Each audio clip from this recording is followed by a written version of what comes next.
In today's episode, we explore Nasat Channel, a hub known for its inventive and imaginative creations. What's being built here starts as a single floating body, carefully formed using stacked foam layers. This approach clearly shows that flotation is considered first, even before adding mechanical systems like wheels or engines.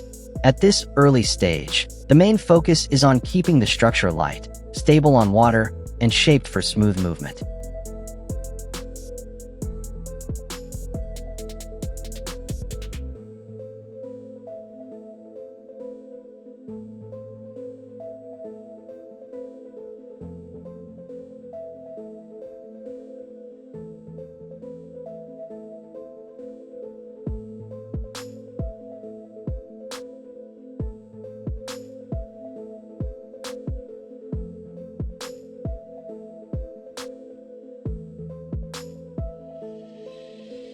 For any amphibious machine, staying afloat is essential, so beginning with the hull is the logical engineering step.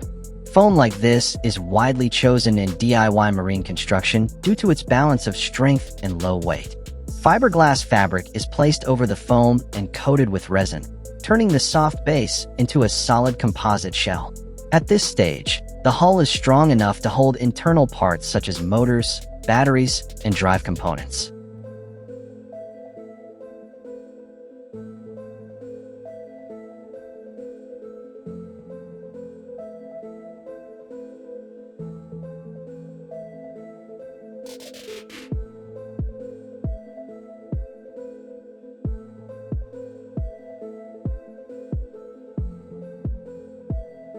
The next important step involves cutting openings into the fiberglass body for access.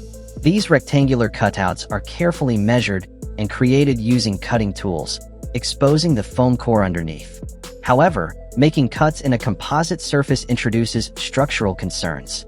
Each opening reduces the overall strength and creates possible points where water could enter.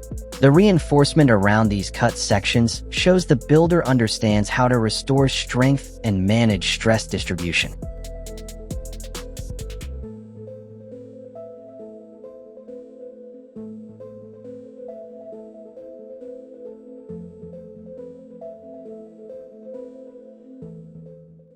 The focus then moves to the propulsion system designed for water movement, specifically a handmade jet drive. Instead of relying on ready-made parts, the builder creates a custom nozzle assembly from layered materials. The intake section is shaped smoothly, gradually narrowing toward the outlet to guide water flow efficiently. This design increases water speed by converting pressure into motion, which is key to how jet propulsion works.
At this stage, building the rotating propulsion mechanism becomes necessary. Rather than buying a factory-made impeller, the builder crafts one using scrap metal. A circular casing is formed to hold several curved blades arranged evenly around a central hub. This outer ring plays an important role in controlling how water moves through the system. It stops water from escaping at the blade edges, directing it straight toward the exit. Each blade is shaped by hand and angled to transfer rotational force into the water. Although not precisely engineered, the design reflects a practical understanding of how motion is transferred.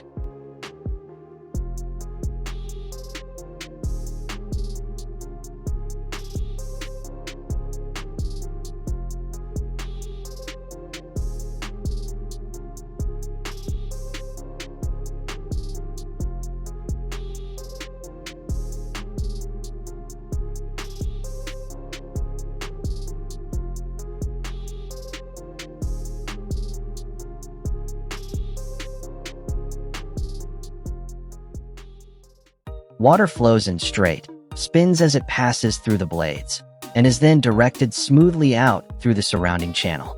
From an engineering standpoint, this propulsion setup shows a clear awareness of the limitations involved in amphibious design. Using a jet drive removes exposed spinning parts beneath the hull, lowering the chance of damage when operating on land. It also makes waterproofing easier compared to traditional propeller shafts that pass through the hull at different angles.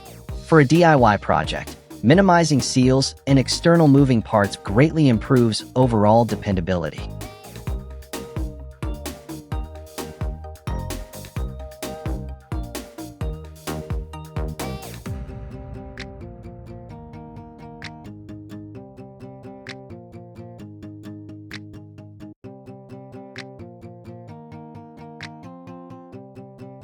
The next step focuses on getting the jet housing ready for installation. Several layers of fiberglass and resin are added around the intake area inside the hull. This added structure helps spread thrust forces across a wider section and prevents stress-related damage. In amphibious builds, the forces generated during thrust can be quite high compared to the vehicle's weight. The jet housing is then drilled and equipped with threaded inserts along with embedded metal fasteners. A rotating shaft is guided through the housing via a precisely aligned opening. The aim is not to make the system completely watertight, but to limit leakage to a manageable level during use.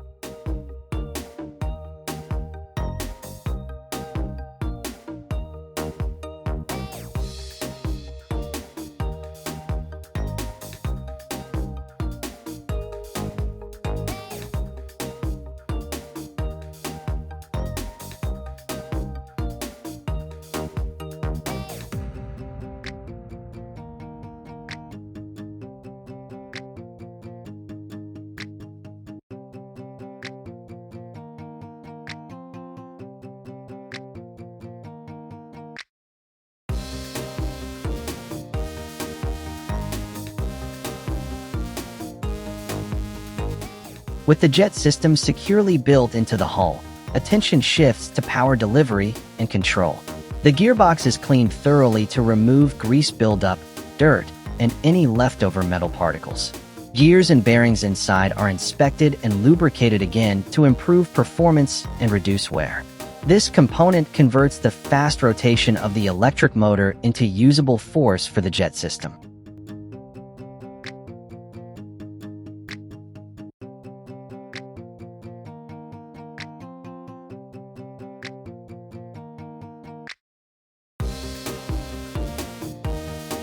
Adjustments are made to the gearbox casing, including resealing and restoring damaged threads where needed. Special bushings and connectors are fabricated to ensure perfect alignment between the gearbox output and the jet shaft. From a system layout perspective, this drivetrain reflects the main goal of the build. Electric drive is chosen for its smooth torque, quick response, and easier sealing compared to combustion engines. For a slow-moving amphibious vehicle, consistent torque and reliability are more important than maximum speed.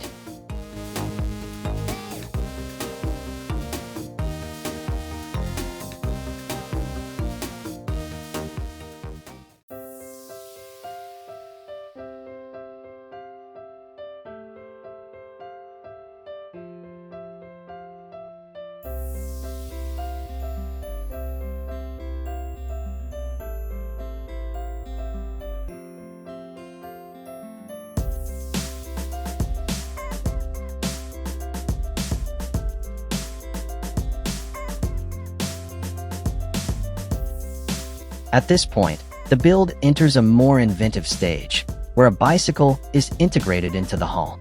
This decision is intentional, as bike components are lightweight, efficient, and already designed for smooth rolling. By keeping parts like the swing arm, axle mounts, and hub alignment, the builder avoids designing a wheel system from scratch. The structural connection is formed by welding steel arms that extend from the bicycle frame into the hull. These supports act as force pathways, channeling both vertical and lateral loads from the wheel into the composite body.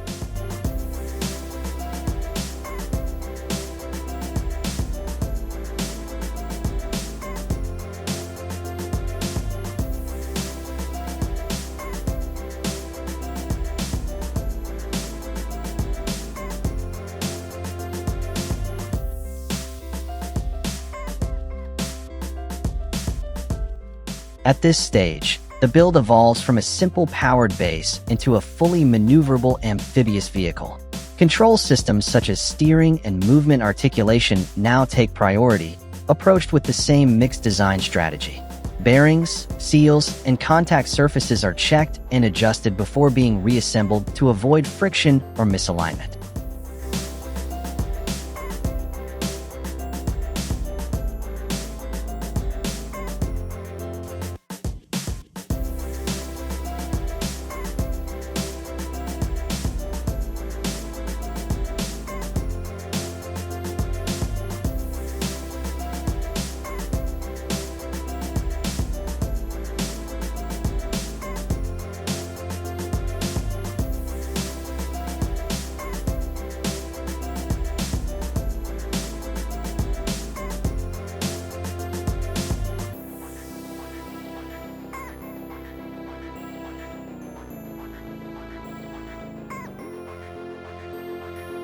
Focus then moves to the steering mechanism, which operates using linear motion. A threaded rod combined with a spring system is created to function as a push-and-pull actuator. This setup converts rotational movement into straight-line motion, enabling the wheel assembly to turn left and right. The actuator is constructed from nested metal tubes, threaded rods, and bushings, all carefully fitted to reduce slack.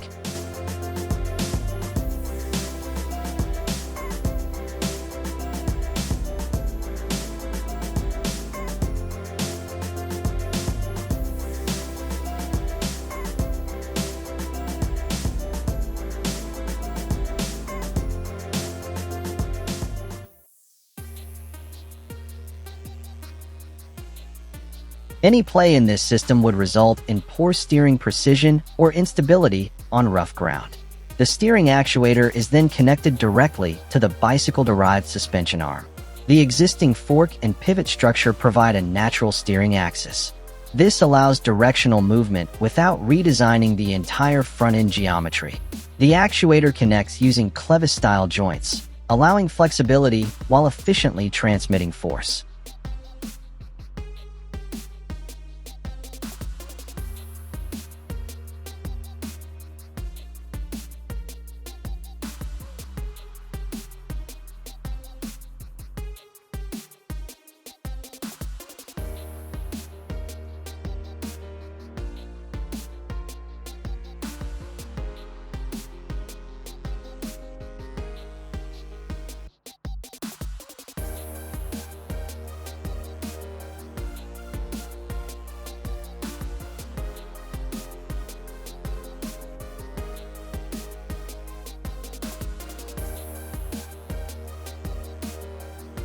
Mounting points are reinforced again with fiberglass and resin where steering parts meet the hull.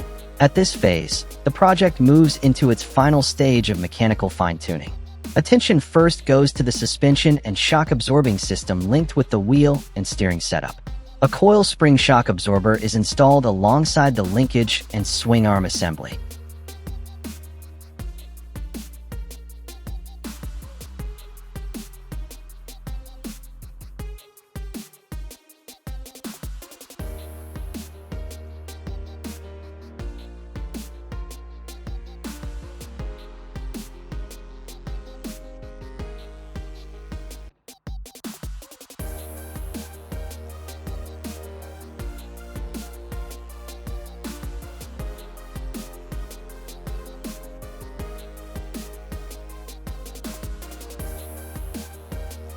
The gearbox and motor connection are revisited and taken apart once more for a final inspection.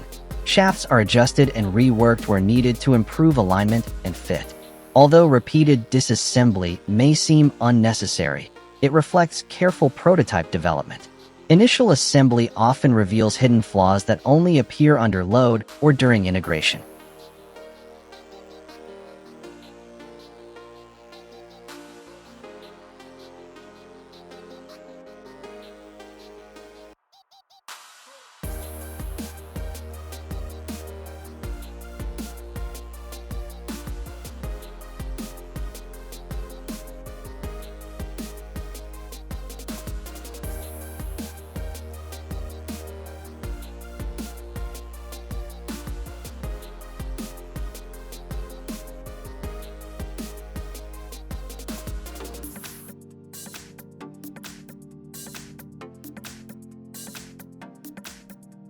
Machining tools are used to refine shafts, spacers, and coupling components.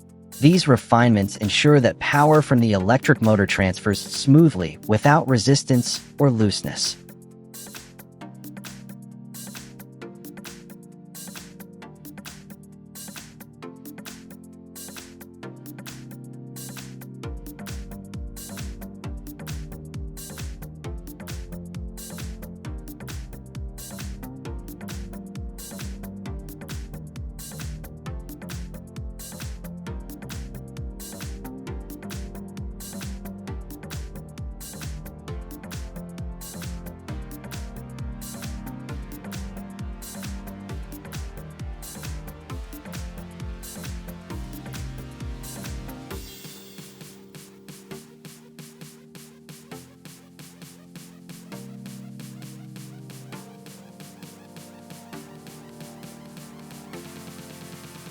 The steering linkage is further strengthened with precisely made spacers and washers.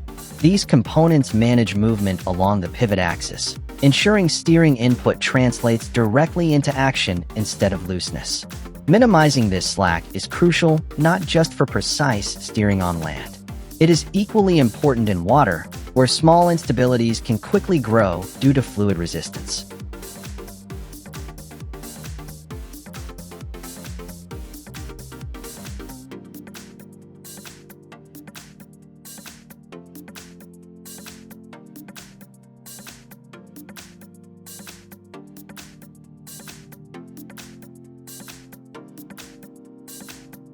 At this stage, the shape of the welded arms shows intentional design planning. The wheel hub is supported in a triangular configuration that strengthens it against vertical stress while still allowing movement. This setup stops the wheel from collapsing backward when it hits obstacles. The concept is similar to motorcycle or ATV suspension systems, adapted using simple materials and tools.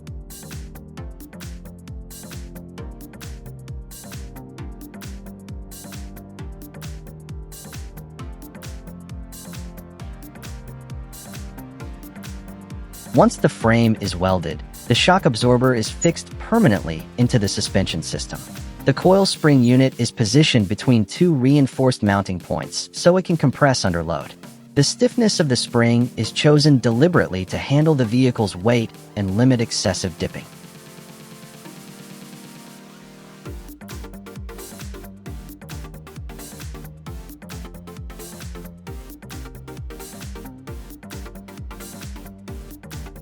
The mounting areas are finished with additional layers of fiberglass and resin. This reinforcement is applied not just for strength, but to spread stress across a larger area. These reinforcements act like wide washers, reducing the chance of cracks or bolt failure.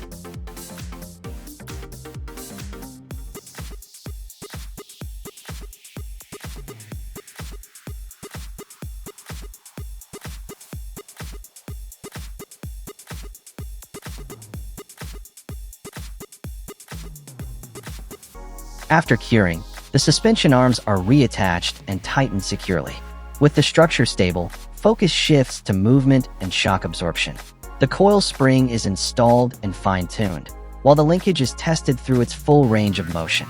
Next, the hydraulic system is introduced with a red high-pressure hose cut and fitted with threaded connectors.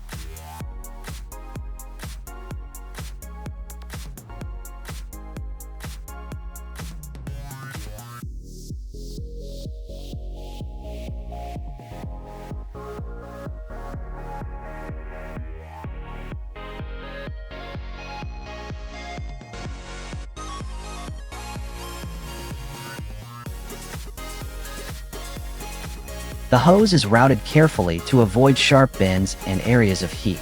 It links the actuator to a control valve, completing the steering mechanism. Custom brackets hold the hose in place, preventing vibration from damaging the fittings. Once everything is connected, the system is bled until the control lever feels firm and responsive. After addressing braking, the handlebar controls are installed and properly tensioned.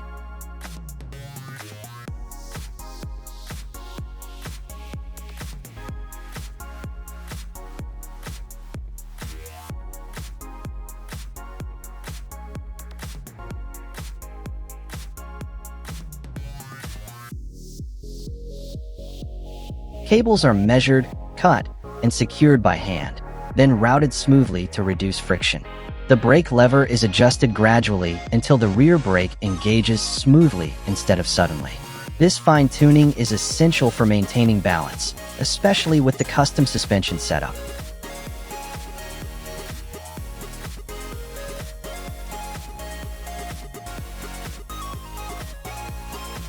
Careful routing ensures the cables stay clear of moving parts and sources of heat. Previously applied fiberglass layers are sanded smooth and blended evenly into the surrounding surface. A final coating is applied over the deck, sealing both fiberglass and metal into a unified waterproof layer. This stage is essential because any water entry could damage the electrical systems inside. Once the deck has fully cured, the suspension system is installed permanently.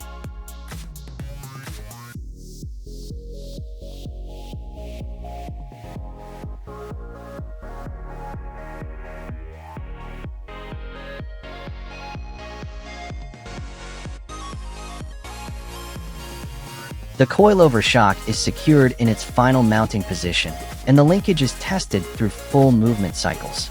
The steering system is finalized with precise adjustments made at the head tube. With the steering components in place, hydraulic lines are routed neatly through the main frame. Each connection is tightened step by step, ensuring the hoses align naturally without bending or straying.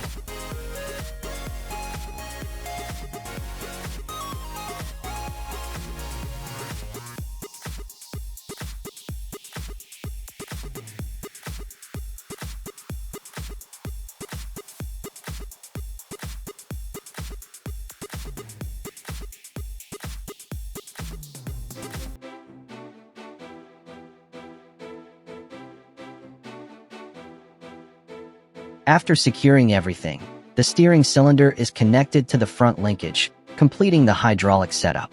The presence of thick red and blue cables clearly points to a high-power direct current system. Instead of using smaller wires for convenience, the builder chooses larger ones to reduce heat buildup and voltage loss.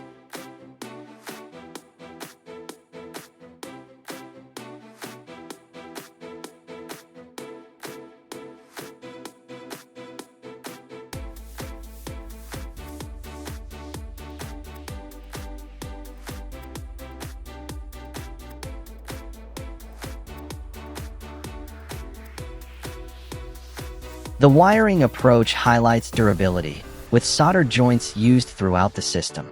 Each connection is physically secured before insulation is added, lowering the chance of failure over time.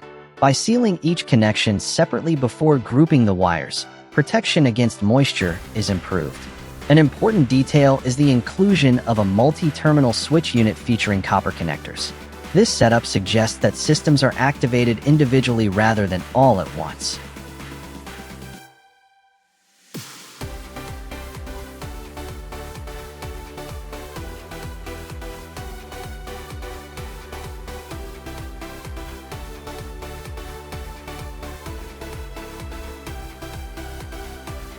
The motor mounting further reflects a design focused on easy maintenance. Rather than enclosing the motor, it is left exposed and attached to solid metal brackets. This allows heat to dissipate through the mounting structure and into the surrounding body. The hull itself helps manage heat by spreading it across a larger surface area. The wiring is intentionally left visible and loosely organized, secured with zip ties instead of being permanently enclosed.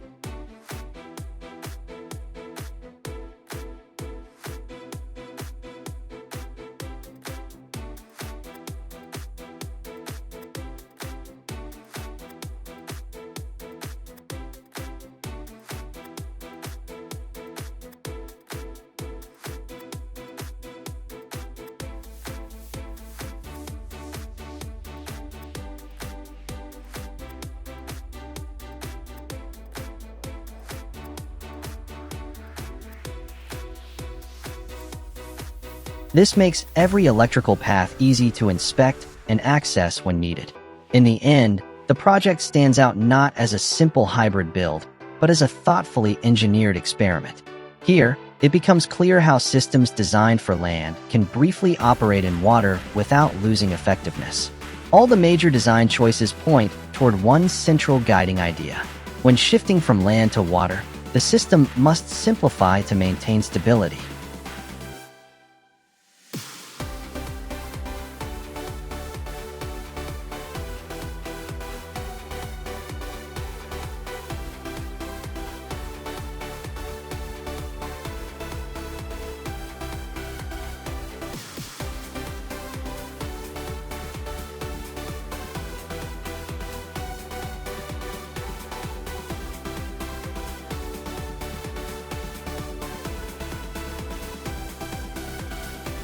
Components like wheels, suspension, steering parts, and exposed mechanisms are not simply left active in water.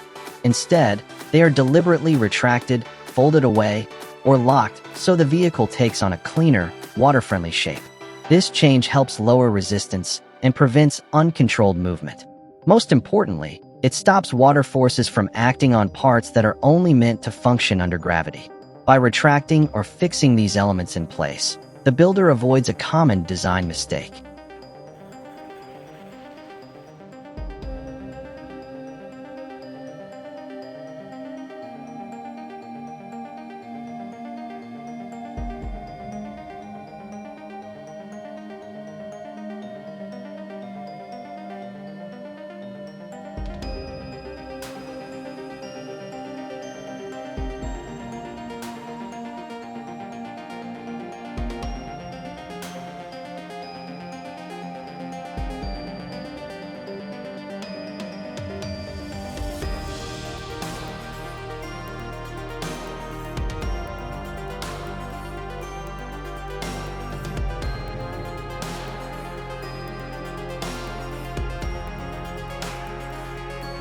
Rather than trying to waterproof every land-based component, he removes them from operation when they're not needed. Just as critical is how this folding approach works together with the electrical and propulsion systems. The motors no longer have to fight against suspension tension or the drag of spinning wheels. This allows the electrical system to focus fully on movement and control. It highlights the idea that transitions between environments are sensitive moments that benefit from simplification.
Instead of expecting one setup to perform perfectly everywhere, the design accepts the need to adapt.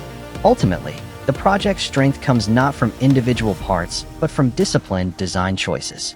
The folding mechanisms are not just for appearance or complexity. They represent a deliberate focus on maintaining control rather than constant functionality. By deciding when systems should engage or disengage, the builder acknowledges the different demands of land and water,